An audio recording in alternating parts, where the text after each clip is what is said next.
नमस्कार भाइयों और बहनों, मैं शिवचरण कौशिक वसंत विहार करनाल से आप सभी को रंगों के पवित्र और पावन त्योहार होली की बहुत बहुत शुभकामनाएं देता हूं।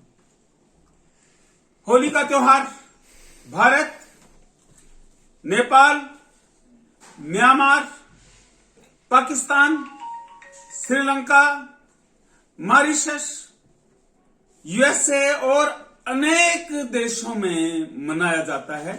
जहां पर भी भारतवंशी हैं या जहां पर भी भारतवंशीय परंपराओं का अनुकरण किया जाता है, माना जाता है। होली का जो पवित्र त्योहार है, इसके पौराणिक महत्व है। हमारे नारद पुराण, विष्णु पुराण, भविष्य पुराण में इनका जिक्र मिलता है। ये त्योहार इतने पुराने समय से मनाया जाता रहा है। होली के त्योहार के संबंध में कई हमारी कथाएं प्रचलित है, कई परंपराएं जहां से निकल कर आई वो प्रचलित है। सबसे पहले हिरण्याकश्यप, जो विष्णु भगवान का नाम लेने से भी मना करते थे, उनके यहाँ एक धार्मिक पुत्र प्रहलाद का जन्म हुआ। जब विष्णु भगवान की स्तुति करने से नहीं रुके तो प्रहलाद को जलाने के लिए हिरण्याकश्यप ने अपनी बहन होलिका को, हिरण्याकश्यप ने होलिका को प्रहलाद जी को गोद में लेकर जलाने का प्रयास किया। बहुत लकड़ियों में उनको बिठाया गया, जलाया गया, परंतु परमात्मा कृपा देखिए कि होलिका जल गई और प्रहलाद यूं के यूं सुरक्षित रहे। तो उस समय जब प्रहलाद जी सुरक्षित रहे तो विष्णु भगवान ने धरती पर आकर धूलि उड़ाई, मिट्टी उड़ाई, धूलिका उड़ाई।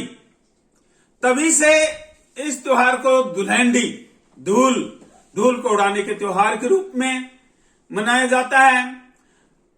लोगों ने खुशियां मनाई, बाहर निकले और हर प्रकार का उल्लास का प्रदर्शन किया। ये त्योहार कामदेव के पुनर्जन्म के रूप में भी मनाया जाता है। भगवान शिव को प्रसन्न करने के लिए, पति रूप में पाने के लिए हिमालय पुत्री पार्वती जी तपस्या कर रही थी।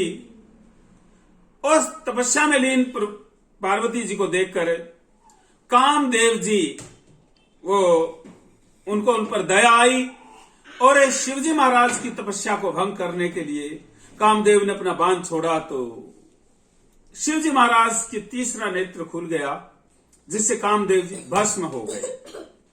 सारी दुनिया में हाहाकार मच गया। अब सृष्टि कैसे चलेगी?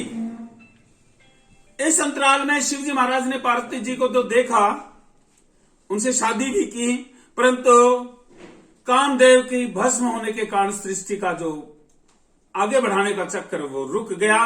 तब देवताओं ने, रति ने और पार्वती जी ने भी भगवान शिव से प्रार्थना की कि भाई कामदेव को पुनः जीवित करें। तो भगवान शिव ने प्रसन्न होकर उनकी स्तुति से कामदेव को इसी दिन प्रसन्न किया,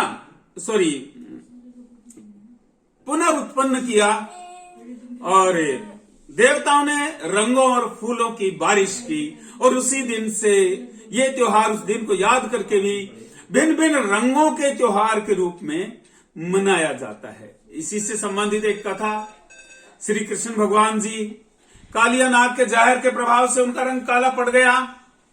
तो उन्होंने सोचा कि राधा अब उन्हें पसंद नहीं करेगी। इस मनसा को राधा जी ने भी भांप लिया और उन्होंने कहा नहीं, मुझे आप इसी रूप में पसंद हैं।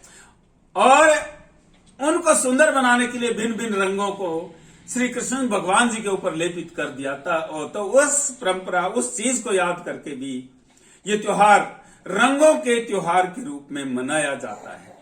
इसी दिन भगवान श्री कृष्ण जी ने पूतना का भी वध किया था। तब भी देवताओं ने पुष्प वर्षा, रंगों की वर्षा की थी। इसके साथ साथ चैतन्य महाप्रभु का जन्मदिन इसी दिन हुआ और ढूंढी नाम की राक्षसी को भी इसी दिन बच्चों ने आग जलाकर और भगवान से स्तुति करके उसको खत्म किया था। जब ढूंढी राक्षसी खत्म हो गई तो बच्चों ने बहुत हो हल्ला हुड़दंग धूल उड़ाई थी, और तब से इसको धुलैंडी के रूप में मनाया जाता है। बरसाना की होली देश में सबसे प्रसिद्ध है। लठमार होली, रंगों की होली, ब्रिज में तो लगभग महीना पहले ही ये उत्सव शुरू हो जाता है, और सभी जनमानस बाहर निकलते हैं, एक दूसरे के ऊपर रंग गुलाल, गीत गाते हैं, ढोल मंजीरे बजाते हैं, रंग अबीर गुलाल उड़ाते हैं। तो वहां पर लठमार होली देखिए कि प्रभु की कृपा ही है कि यहाँ पर लठमार होली खेली जाती है, खूब लठ बरसाए जाते हैं। परंतु आज तक एक भी कोई ऐसा उदाहरण नहीं है कि कहीं बरसाना में किसी को लठों से चोट लगी हो। हरियाणा में भी कोड़े या कोरड़े का प्रयोग किया जाता है। भाभियां देवरों को कोड़े मारती हैं, हंसी में, खुशी में, प्यार में, और सभी देवर जो अपनी भाभियों को रंग डालते हैं, गुलेल लगाते हैं, भाभियां भी रंगों से भरपूर कर देती है, पूरा तरोतर कर देती हैं। परंतु देवर भी कोई कोड़े या कोरड़े का कोई दुख नहीं मानते। हमारे नोरथा की जो डांट होली है, डांट लगाई जाती है, वहां पर दो गुट आमने सामने से आते हैं, धक्का देते हैं, उनके ऊपर खूब रंगों की वर्षा की जाती है। नोरथा की होली भी बहुत बढ़िया है, अच्छी है। कुल मिलाकर, और इसके साथ साथ मैं कुछ और बात करूंगा कि होली को केवल हिंदू ही नहीं बल्कि मुस्लिम, मुगल भी बहुत बहुत ज्यादा मनाते थे। इनको ईद जो गुलाबी कहा जाता था, और जो रंगी अबीर कहा जाता था। इसमें जैसे हमारे अकबर थे जोधाबाई और अन्य रानियों के साथ बहुत होली खेला करते थे। इसी प्रकार जो सलीम थे जहांगीर, वो नूरजहां और उनकी सखियों के साथ खूब होली खेलते थे, शाहजहां के दरबार में होली। और बहादुर शाह जफर तो होली के बहुत ज्यादा मुरीद थे। तो सभी मुस्लिम इस होली को त्योहार को मनाते थे। सिखों में भी होला मोहल्ला के नाम से ये त्योहार शक्ति प्रदर्शन के त्योहार के रूप में मनाया जाता है। और बंगाल में, तमिलनाडु में, दक्षिण भारत में तो बहुत ज्यादा मनाई जाती है। मालवा के प्रदेश में भगोरिया के नाम से इसको मनाया जाता है।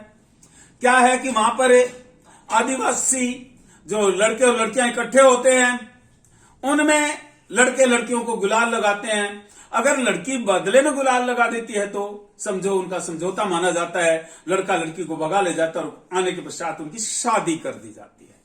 कुल मिलाकर ये त्योहार जो वासनाओं के दमन का त्योहार है, रंगों का त्योहार है, भाईचारे का त्योहार है, वैमनस्य को दूर करने का त्योहार है, कदाचार के ऊपर सदाचार की जीत का त्योहार है, और झूठ के ऊपर सच्चाई की जीत का त्योहार है। ये तो इस दिन क्या है, सभी जो लड़के लड़कियां, बड़े बुजुर्ग तक भी बच्चे बन जाते हैं, और युवा युवतियां सब इकट्ठे होते हैं, खूब खेलते हैं, खूब मस्तियां करते हैं, खूब नाच गाने, ढोल मंजीरा, गुलेल, इत्र, अबीर, गुलाल एक दूसरे के ऊपर उड़ेलते हैं। मैं कुछ आपसे एक निवेदन करना चाहता हूं कि इस दिन आप प्राकृतिक रंगों का प्रयोग करें, कृत्रिम रंगों का, केमिकल्स का प्रयोग ना करें, और होली को बहुत सद्भावना से खेलें।